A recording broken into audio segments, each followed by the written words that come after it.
Good morning, West Michigan, and welcome to 8 West, along with meteorologist Matt Kirkwood, because Jordan Carson is out hunting today.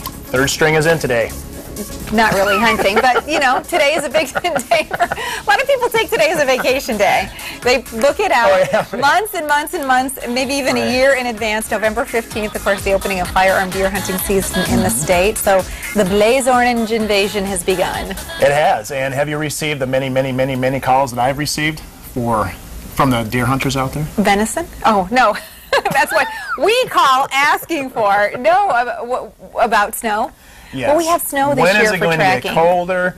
Are we going to have tracking snow out there? And, you know, to be honest with you, deer hunters, November 15th, that's pretty rare to have tracking snow. I was doing a little looking back in the archive, and the last time I could tell is back in 2000. There was some tracking snow. Came close in 2005, but, you know, if you have 50% average for a white Christmas, and you have to figure more than a month prior to that, you're not going to typically get snow on the ground. Right. You know, because our first average annual snowfall is the first week of November, and that's just trace amounts. So we're not too far past that.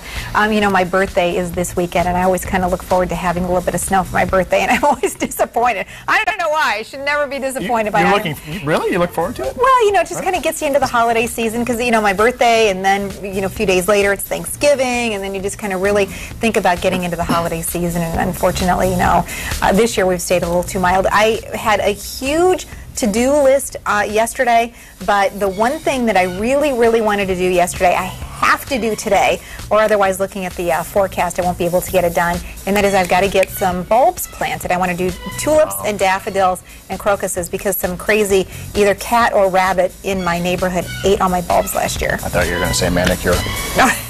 Well, I unfortunately did that last week, and so I think I might be paying Jennifer $10 to plant my bulbs. Is that the going rate? It's a good day to do it, though. Beautiful. So, gorgeous 60 degrees this afternoon after all the fog around this morning. Yeah, take her away from her basketball practice, though. Yeah. Anyway, yesterday was another nice day, and I went out to Todd Wenzel.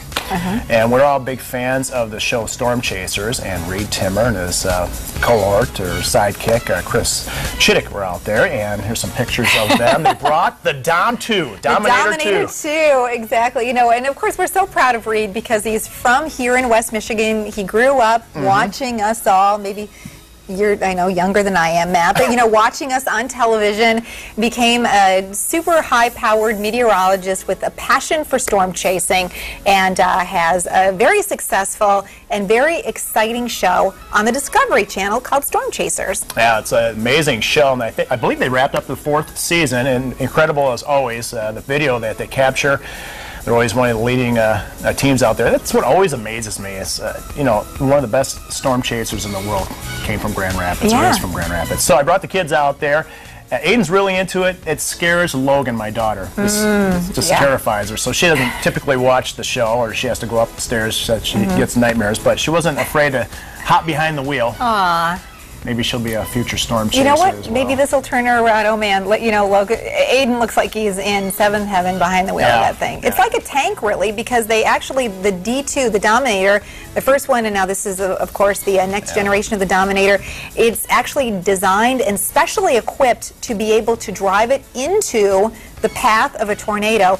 They have hydraulics. They can actually set the car all the way down to the ground to create a seal, so that if a tornado can go overhead.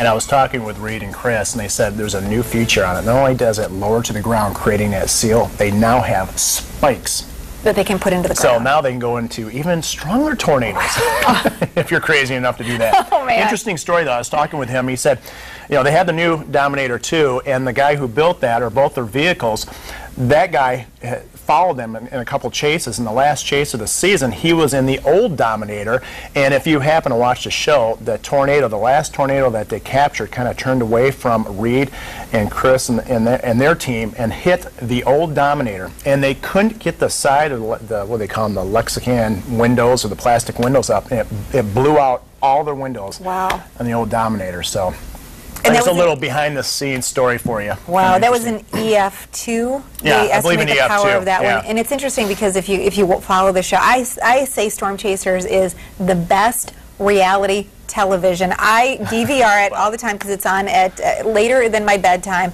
And when I'm watching, I'm thinking, who needs those crazy housewives? This is the best reality television there is. It's very exciting, energetic, and you really get the direct connection of the power of Mother Nature, and just, you know, we can predict an area, but to actually pinpoint where a specific tornado is going to hit and the path is going to go is still kind of one of those inexact sciences, because each storm has its own dynamic associated with it, and so it gives you an idea of the awesome power of Mother Nature. Right, and that's why they're out there. They're trying to, you know, gather new research and so forth, and that's what they're trying to figure out. Anything that they can do to, you know, help in that technology and figuring out, you know, even a 1 minute lead time on some of these severe storms make a difference. Yeah, it's been quite an amazing season, so a very deadly year of severe weather across the United States, and we even had tornadoes yesterday, and here we are in November. Yeah. So anyway, so you have a special greeting from Reed Timmer? Oh yeah, we don't have that, but we're going to try to get it for later in the show. It's pretty funny, so stay tuned for that. Hilarious! So you want to stay tuned. Yeah. Well, you know, Matt, I knew that you were co-hosting 8 West with me today, so I had to take a picture of something that is in my house that would never exist in your house. I only have one kid left at home, Jen. This is her trick-or-treat candy. This bucket has been sitting on my counter since, what, 2 weeks ago was Halloween. This is still sitting on my kitchen counter. So last night I was cleaning up after dinner, and I thought, I got to take a picture of that for Matt Kirkwood, because this is the one thing that would never survive this long in your house. I mean, there's some good stuff in there, too. Yeah. She doesn't particularly care for the chocolate so much. So I don't think I don't like. The good stuff is all left. So any of that stuff you want me to bring in tomorrow? No. Jeez, oh, Pete, I hit 40 and it's like, I can't keep up. You can't keep up with the candy. Can't exercise enough. All right, well, I'm going to bring it in. Maybe I'll stick it into the control room and give our hardworking production crew a great treat.